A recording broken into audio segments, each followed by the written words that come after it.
오늘은 에스겔서 12번째 시간입니다. 12장인데 또 순서도 강해 설교 12번째 시간입니다. 의도하지 않았는데 이렇게 지금 흘러가고 있습니다. 에스겔서 총 주제는 여호와여 이곳에 임하소서. 한번 따라하겠습니다. 여호와여 이곳에 임하소서. 여호와여 이곳에 임하소서. 오늘 말씀의 제목은 사건을 섭리로입니다. 사건을 섭리로. 한번 따라하겠습니다. 사건을 섭리로. 사건은 사람 중심에서 보는 시각이고, 섭리는 하나님을 중심으로 해서 보는 해석이라고 할 수 있습니다. 우리가 인생을 살아가다 보면 많은 일들을 경험하게 되죠. 사건들을 만납니다. 배신을 당하기도 하고, 또 어떤 일을 실패하기도 하고, 또 헤어짐의 그런 아픔을 겪기도 하고, 또 실수하기도 하고, 환난을 겪기도 하고, 고통을 겪기도 하고, 역경을 만나기도 하고, 시련을 겪기도 합니다. 거절당하기도 하고, 버림받기도 하고, 또 건강이 안 좋아져서 또 그 어려움을 겪기도 하고, 또 사고를 겪기도 하고, 경제적인 어려움을 겪게 됩니다. 우리가 직면한 이 크고 작은 사건들은 우리의 인생을 무너뜨리기도 하고, 또 오히려 그 사건이 우리를 더욱더 성장시킬 수도 있습니다. 그 차이는 사건을 우리가 어떻게 해석하느냐, 어떤 태도로 사건을 대하느냐에 따라 결정이 되는 것입니다. 제가 에스겔서를 강의하면서 이런 말씀을 드렸습니다.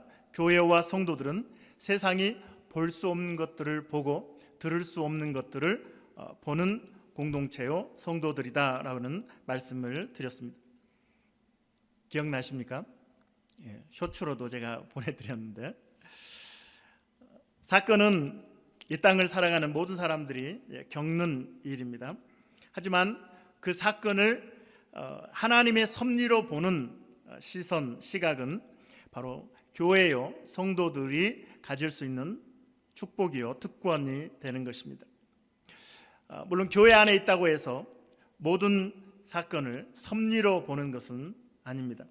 우리가 그래서 성장하고 성숙해야 해서 우리의 시선이, 우리의 시각이 하나님의 차원으로 높아지면서 하나님이 교회를, 성도들을, 또 우리 개인의 삶을 다루어 가시는 것들을 해석할 수 있는, 영적으로 해석할 수 있는, 하나님 중심으로 해석할 수 있는 그런 성도가 되어야 하는 것이죠. 그래서 사건은 개인 중심으로, 또 인간 중심으로, 인간이 주어가 된 해석이라고 한다면, 섭리는 하나님이 중심이 되는, 하나님이 주어가 되는 해석이라고 할 수 있습니다. 그래서 이것은 하늘과 땅의 차이가 있고, 그래서 그 결과까지도 놀랍게도 큰 차이를 가지고 오는 것이죠. 하나님께서는 이 사건을 섭리로 보지 않는 백성들에 대해서 뭐라고 말씀하시냐면, 반역하는 족속이다, 이렇게 말씀을 합니다. 반역하는 족속이다. 오늘 2절이죠. 2절 같이 읽겠습니다. 인자야, 내가 반역하는 족속 중에 거주하는도다. 그들은 볼 눈이 있어도 보지 아니하고, 들을 귀가 있어도 듣지 아니하나니 그들은 반역하는 족속임이라. 눈이 있으면 보입니까, 안 보입니까? 보이죠. 귀가 있으면 들립니까, 들리지 않습니까? 들립니다. 그런데 문제는 하나님께서는 눈이 있어도 보지 못한다, 보지 않는다, 귀가 있어도 듣지 않는다. 이것은 무엇을 지적합니까? 내 중심에서, 내 시각으로 사건을 대하고 있다라는 것을 하나님은 지적하고 있습니다. 이것을 하나님께서는 보지 않고 듣지 않는 것, 이것이 바로 사건으로만 대하고, 내가 주어가 되고 내 중심으로 그 사건을 대하기 때문에, 하나님께서는 그것은 하나님의 뜻을 깨닫고 하나님의 섭리를 보지 않기 때문에 패역한 족속이다, 이렇게 반역하는 족속이다, 이렇게 말씀하고 있는 것입니다. 신약 성경에도 예수님께서 귀 있는 자는 들으라. 여러분 귀가 다 있으시죠? 다 귀가 있으십니다. 귀가 있으면 다 들리는 것은 당연한데 예수님께서는 귀 있는 자는 들으라라고 하시는 것은 뭔가 다른 차원이 있다는 것을 의미하는 것이죠. 하나님 예수님께서 귀 있는 자는 들으라라고 말씀하시는 것도 단순히 소리를 듣는 것을 말하는 것이 아니라 하나님의 섭리를 보고 들으라라고 하는 말씀을 하시는 것입니다.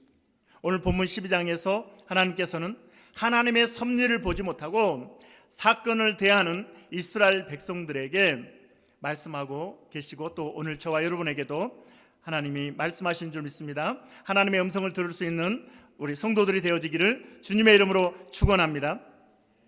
에스겔에게 오늘 본문에서 두 가지 행위 예언, 행동을 통해서 퍼포먼스를 통해서 백성들에게 예언을 전하라.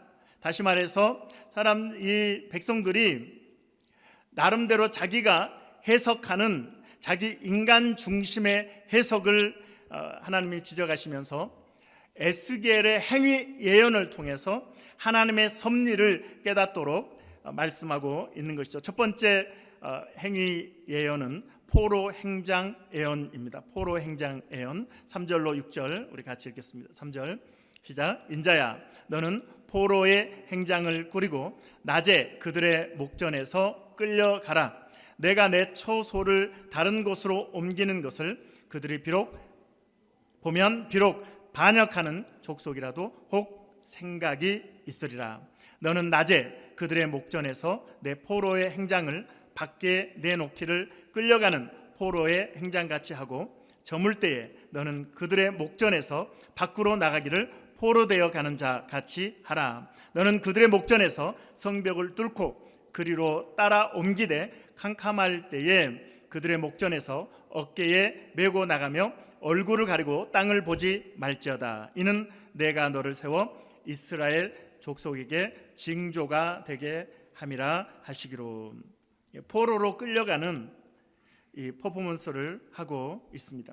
10절로 15절에 이 행위 예언에 대한 해석을 하나님께서 말씀해 주시는데 남유다의 왕이 시드기야 왕이죠. 시드기야 왕이 그 부하들과 함께 몰래 성벽을 뚫고 도망치다가 걸려가지고 바벨론 군사들에게 걸려서 느부갓네살 왕에게 잡혀가고 그리고 그 시드기야 왕이 보는 눈앞에서 아들들이 다 죽임을 당하고 그리고 시드기야의 눈이 뽑히고 바벨론으로 포로로 잡혀가는 그 내용을 예언을 하고 있는데 실제로 5년 후에 이 일이 일어났습니다.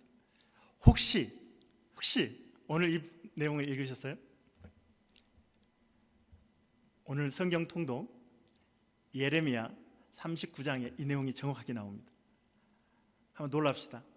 와, 저도 깜짝 놀랐어요. 하나님이 이렇게 정확하게 우리 사랑의 교회에 말씀하신다고? 오늘 예레미야 39장에 이 사건이 정확하게 기록되어 있다니까요. 열왕기하 25장에도 똑같이 이 내용이 기록이 되어 있습니다. 두 번째 행위 예언은 17절로 19절에 있습니다. 17절 같이 읽겠습니다. 여호와의 말씀이 또 내게 임하여 이르시되 인자야 너는 떨면서 내 음식을 먹고 놀라고 근심하면서 내 물을 마시며 이 땅 백성에게 말하되 주 여호와께서 예루살렘 주민과 이스라엘 땅에 대하여 이르시기를 그들이 근심하면서 그 음식을 먹으며 놀라면서 그 물을 마실 것은 이 땅 모든 주민의 포악으로 말미암아 땅에 가득한 것이 황폐하게 됨이라. 두 번째 행위의 예언은 무대 위에서 이 에스겔이 백성들 앞에서 보여주는 그런 영과 같은 모습이죠. 음식을 먹는데 놀라며 먹고 물을 근심하며 마시라. 그 모습이 어떨까요? 막 덜덜덜 떨면서 놀라면서 눈이 이렇게 커지면서 이제 음식도 먹고 물을 마시는 그 불안에 떨고 있는 에스겔의 모습을 백성들이 보게 했다라고 하는 것입니다. 이 모든 것들은 지금 앞으로 5년 이내에 바벨론의 3차 침략으로 인해서 남유다가 왕이 그렇게 잡혀가고 눈이 뽑히고, 그리고 백성들은 그 불타버린 이스라엘 땅에 남은 백성들도 비참한 상황에서 먹는 것, 마시는 것에 마음 놓고 먹고 마실 수 없는 두려움에 떨며 근심 속에 살아갈 것을 말씀하고 있습니다. 사실은 이러한 예언에 대해서 예레미야도 그리고 이사야도 이미 백성들에게 수없이 하나님의 말씀을 전했습니다. 예레미야는 오히려 너희가 바벨론 왕에게 항복해라, 그러면 너희는 이 땅에서 쫓겨나지 않을 것이야, 이 땅에서 그래도 너희들이 살 수 있을 거야 라고 하면서 오히려 바벨론 왕에게 순순히 항복하라고 그렇게 예언을 하기도 했습니다. 하지만 백성들은 귓등으로도 안 들었더라. 이미 1차 바벨론의 침략이 있었고 또 포로로 잡아가고 2차 침략이 있었고 포로로 잡아가는 이러한 사건이 눈앞에서 펼쳐지고 있었지만 여전히 이스라엘 땅, 남유다 땅, 예루살렘에서 거짓 선지자들이 뭐라고 이야기합니까? 거짓 평안을 이야기하죠.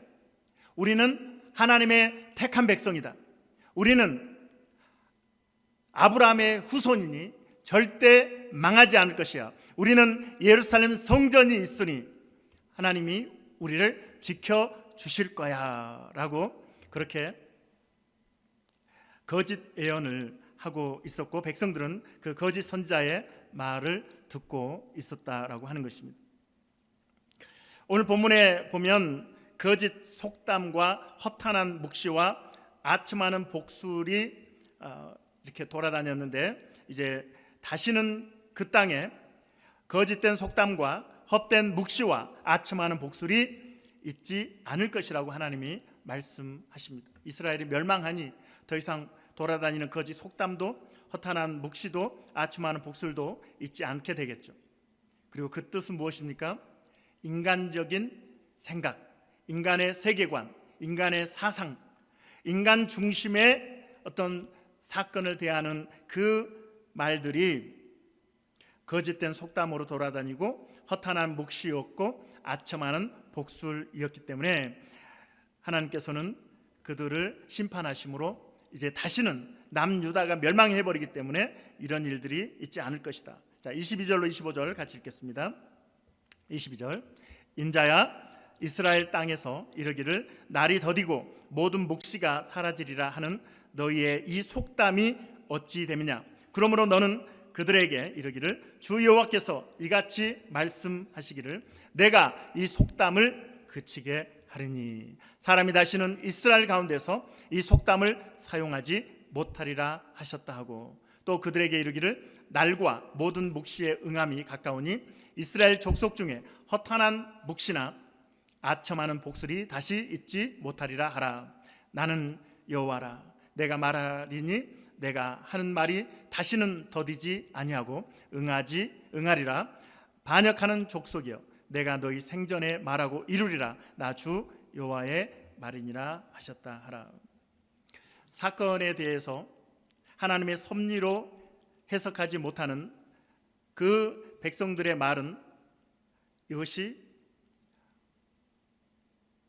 허탄한 묵시요 아첨하는 복술이었고 또한 속담이었다고 하나님 말씀하고 있는 것입니다. 이 대표적으로 그 거짓 선지자들, 여러분 예레미야서를 여러분 꾸준히 읽으셨잖아요. 이번 지난 주간에 다 나오는 내용이에요. 이게 놀랍게도 우리가 읽으면서 또 예레미야를 같이 예레미야를 읽으면서 에스겔을 우리가 강해 설교하면서 주일날 듣는 이 순서가 맞아떨어지고 있습니다. 그래서 예레미야 28장에 보면 이 하나냐라고 하는 거짓 선지자의 이야기가 등장하게 되는데 우리 1절부터 3절까지만 보겠습니다. 1절 28장 예레미야 28장 1절부터 3절. 그해 곧 유다 왕 시드기야가 다스리기 시작한 지 4년 다섯째 달 기브올 기브온 아술의 아들 선지자 하나냐가 여호와의 성전에서 제사장들과 모든 백성이 보는 앞에서 내게 말하여 이르되 만군의 여호와 이스라엘의 하나님이 이같이 일러 말하시기를 내가 바벨론의 왕의 멍에를 꺾었느니라. 할렐루야. 여기서 아멘 하면 안 됩니다. 하나냐는 거짓 선지자. 그런데 뭐라고 이야기합니까?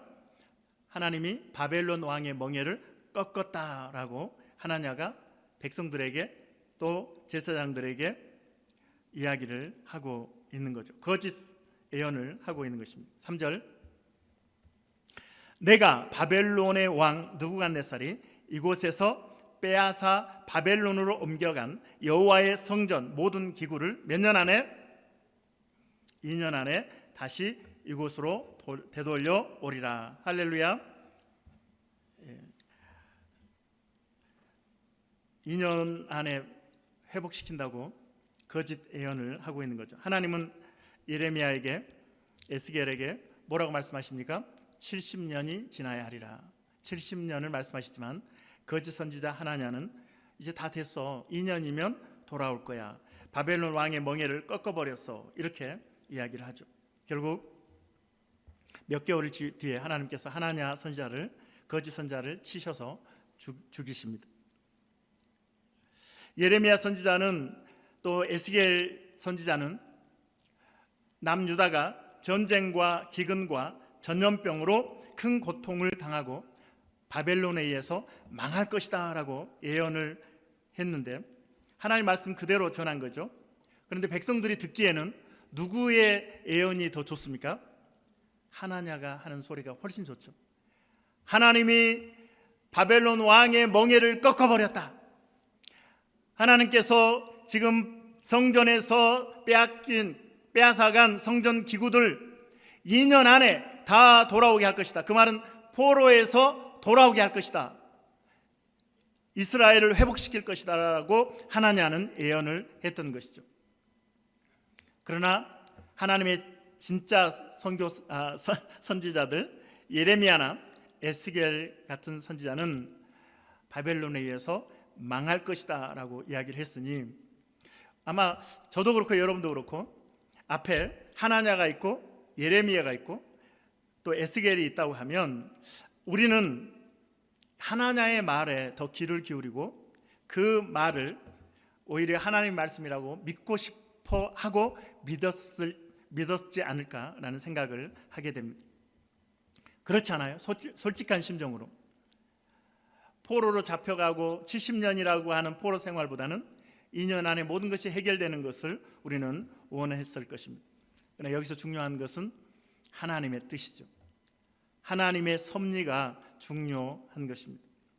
우리는 듣고 싶은 말만 듣고 내가 듣고 싶지 않는 말에 대해서는 빗장을 걸고 듣지 않는 것은 올바른 하나님의 백성들의 태도가 아닌 것입니다.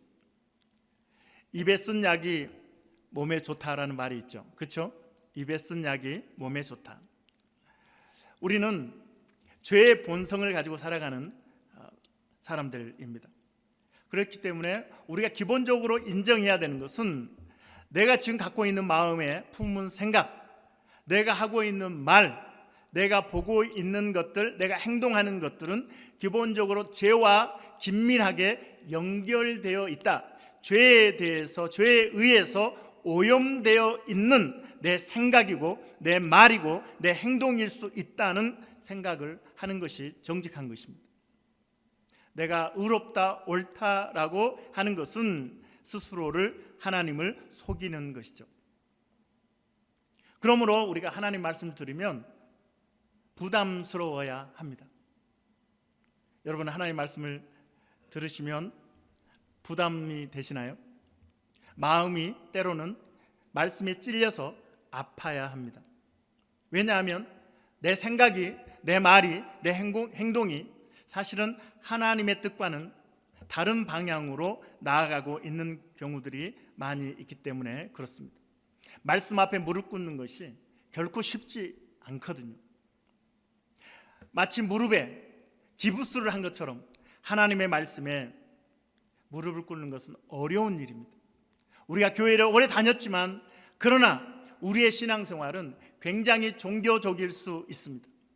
내가 죽어지고 내가 하나님 말씀 앞에 무릎 꿇는 삶을 살기보다는 내가 원하고 내가 필요하고 내가 생각하는 대로 종교 생활을 하는 경우가 우리는 많이 있습니다.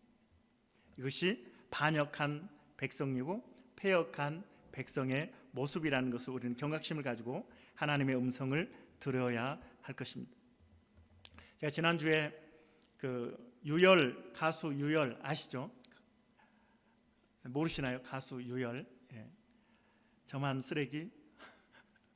여러분은 다 찬송가만 들으시고 이렇게 그러시죠? 그 가수 유열의 간증을 듣게 되었는데 제가 우리 제자 훈련생들에게 꼭 들어보시고 오늘 느낀 점을 나누라고 이렇게 숙제를 내드렸는데 숙제를 하셨는지 모르겠네요. 이 시간에 간증을 제가 한 5분짜리 후반부 꼭 필요한 중요한 부분이라고 생각되는 부분을 제가 잘라왔는데 한번 영상을 여러분 보시는데 이분이 폐섬유증이라고 폐가 말라 비틀어져 버리는 폐의 기능을 전혀 할 수 없는 상황에 이르게 되는 그런 질병을 안고 있었죠. 그리고 선망 증상까지 이르게 되는 죽음의 사선을 넘나드는 상황 속에서 유언장까지도 이렇게 쓰게 되었는데 하나님께서 극적으로 폐이식 수술을 받게 하셔서 살려주셨습니다. 지금 건강이 회복되어서 제가 살았던 수원 바로 옆입니다. 버스 정류장으로 한 2개 정도 떨어진 수원 원천교회 전도사님으로 지금 사역을 하고 있습니다. 우리 한번 영상을 보도록 하겠습니다. 그 재활치료소에서 느낀 게 저는 아무것도 아닌 거예요. 고개 하나를 까딱하기 위해서 몇 달을 운동하시는 분이 있고 한 걸음 걷기 위해서 또 오랜 시간 정말 힘겹게 싸우는 분들을 봤죠. 그날 올라와서 쓴 글인데 우리가 사는 흔한 일상이 누군가에게는 너무도 간절하고 감사한 일상이다.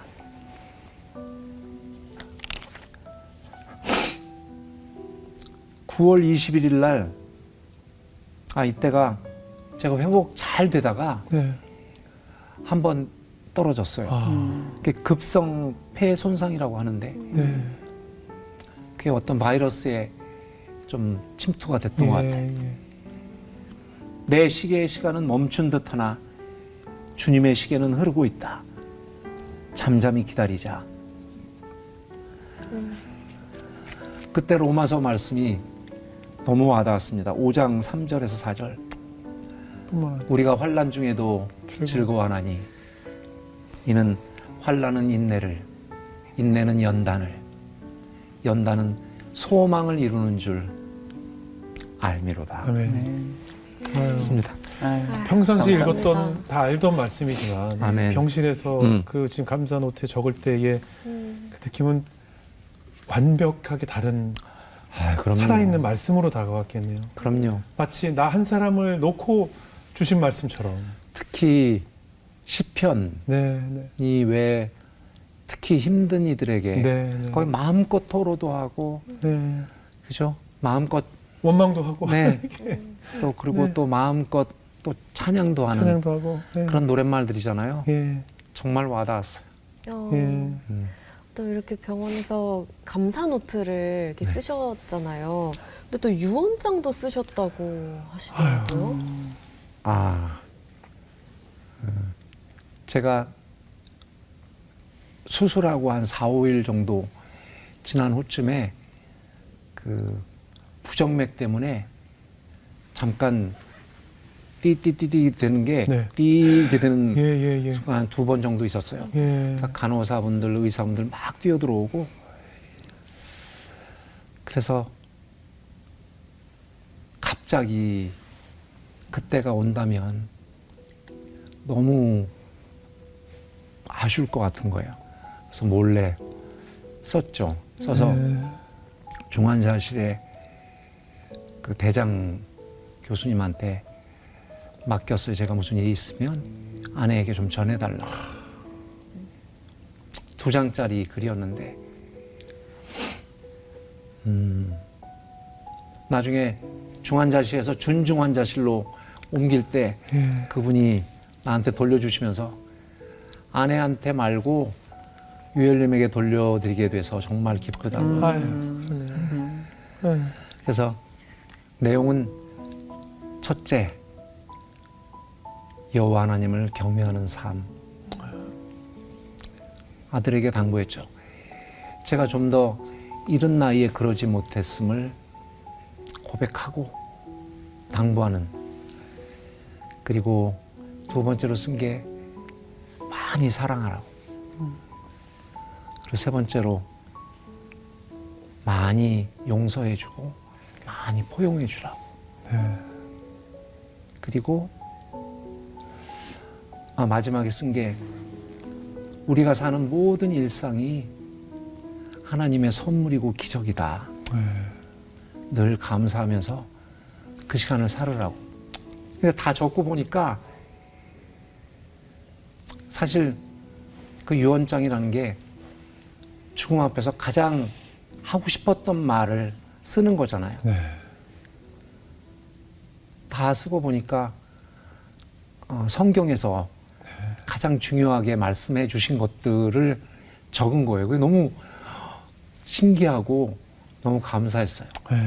물론 보여주지 않았고 네네. 이제 보여줄 필요가 없고 그래요. 아유, 감사하죠. 저도 어떻게 보면 저에게 하는 말이기도 했거든요. 그러네요. 이제 그 글 말고 음, 삶으로 보여줘야 되겠다. 그러네요. 그런 다짐을 하게 되더라고요. 그 유언장이 사실 하나님께서 나에게 주신 말씀이네요. 아멘. 앞으로 거저 주신 삶이니까, 아멘. 다시 주신 삶이니까 네. 그렇게 살라고 다시 이막을 열어주신 거 아니겠어요. 아멘. 아유, 참. 영상은 여러분 유튜브에서 보시면 참 은혜가 될 것입니다. 이 폐섬유증이라고 하는 사건을 이분이 만난 거 아니겠습니까? 그런데 이분은 그 사건을 하나님의 섭리로 해석을 하고 믿음으로 반응을 했습니다. 이스라엘, 우리가 지금 남유다를 에스겔서를 통해서 살펴보고 있는데 바벨론의 침략을 받고 전염병에 또 기근에 나라가 망할 것이다 라고 하는 그런 사건을 하나님이 이미 겪게 하셨고 또 앞으로 겪게 될 것이다 라고 말씀을 하셨는데, 그 사건들은 하나님이 주어라고 하는 거죠. 하나님의 섭리로 인하여 그러한 일들이 나타나고 있다는 것입니다. 하나님은 오늘 본문에도 이 행위 예언을 말씀하시는 중간에 이렇게 말씀하십니다. 13절 같이 읽겠습니다. 13절, 내가 또 내 그물을 그의 위에 치고 내 올무에 걸리게 하여 그를 끌고 갈대아 땅 바벨론에 이르리니 그가 거기에서 죽으려니와 그 땅을 보지 못하리라. 여기에서 내가, 여호와가 주어가 됩니다. 내 그물을, 내 올무를 말씀하십니다. 이스라엘이 망하는 이 사건은 하나님의 섭리라고 하는 것입니다. 우리가 이 12장 앞에 11장을 보면서 여호와의 영광이 예루살렘 성전에서 동편 산으로 가 있었다가 이스라엘을 완전히 떠나시는 그러한 하나님의 영광을 우리가 보았습니다. 하나님의 영광이 떠나시니 바벨론이 침략을 해왔고 전염병이 창궐하고 기근이 찾아왔습니다. 남유다가 망한 것은 여러분 바벨론이 침략해 왔기 때문에 망한 것이 아닙니다. 남유다가 망한 것은 전염병이 창궐해서 망한 것이 아닙니다. 남유다가 망한 것은 기근이 있었기 때문에 망한 것이 아닙니다. 하나님이 떠나셨기 때문에 망한 것입니다. 하나님은 이미 히스기야 시대에 아수르를 물리쳤던 그런 모습, 하나님은 천사를 보내서 하루아침에 18만 명의 군사를 모두 무찌를 수 있는 전능하신 하나님이십니다. 할렐루야. 그런데 왜 바벨론이 남유다를 침략했을 때 남유다가 그 군합발에 짓밟히고 남유다가 멸망을 하게 되었는가? 바벨론의 군사력이 강해서가 아니라 하나님이 떠나셨기 때문에, 하나님이 버리셨기 때문에 그런 것입니다. 우리도 마찬가지입니다. 우리의 사건 속에서 하나님이 우리와 함께 하시는, 내가 하나님의 손을 붙잡고 있느냐, 하나님의 손을 놓고 있느냐, 내가 주어가 되는 인생을 살고 있느냐, 하나님이 주어가 되는 인생을 살고 있느냐는 하늘과 땅 차이인 것이죠.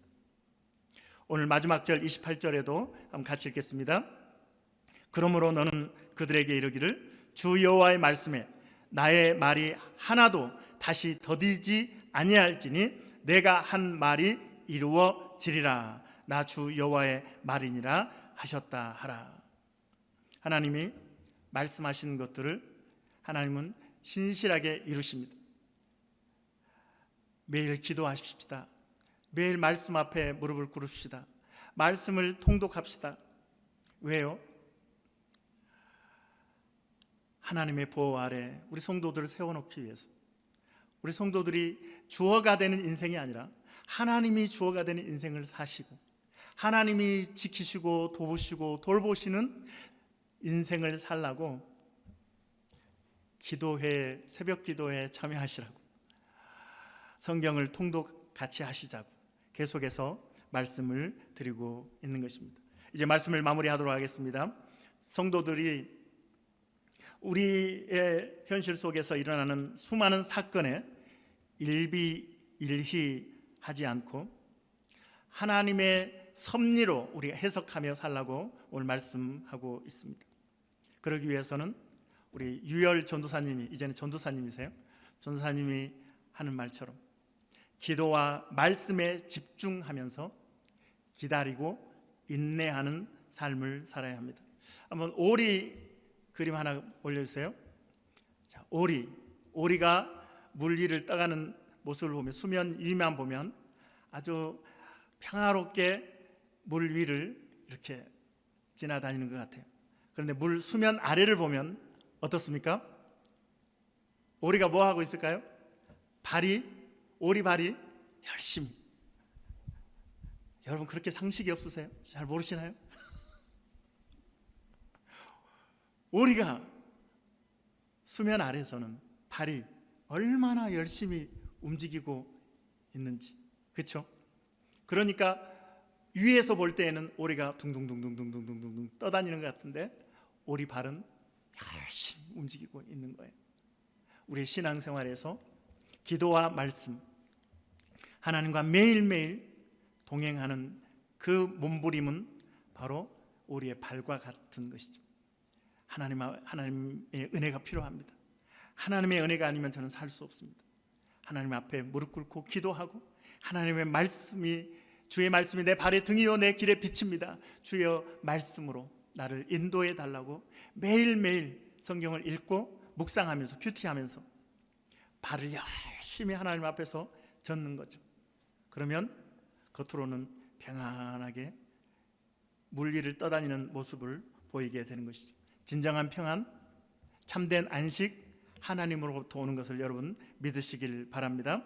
이 시간에 우리 유열 전도사님이 부르는 나는 아무것도 아닙니다 찬양을 들은 후에 우리 함께 이 찬양 함께 부르고 기도하는 시간을 갖도록 하겠습니다.